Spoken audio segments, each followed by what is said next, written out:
Evet arkadaşlar, kazananı gösteriyorum. Doğruyu bilen yorum. Çünkü içinde kalıntı vardı. Doğru. Mor olduğu için yanlış. Şimdi size göstereceğim kimin doğru kimin yanlış verdiğini. Bir daha yaparım bir ara. Şimdi göstereyim size. Bak, yorumlara giriyorum. Çünkü içinde kalıntı vardı. Bu arkadaş doğruyu söylüyor. Eğer bu videoyu görüyorsa doğru cevabı.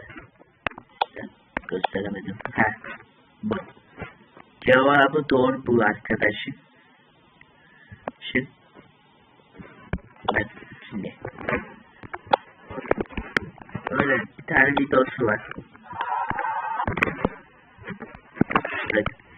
Kanalda sadece bir video ve şey var arkadaşlar.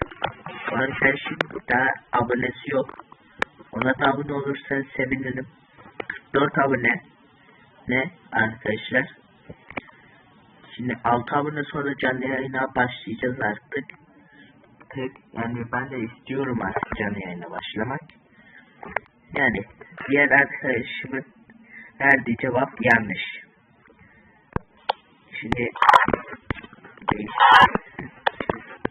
kimin doğru kimin yanlış verdiğini yapacağım. Doğru cevap diye yazdım. Size gönderdim.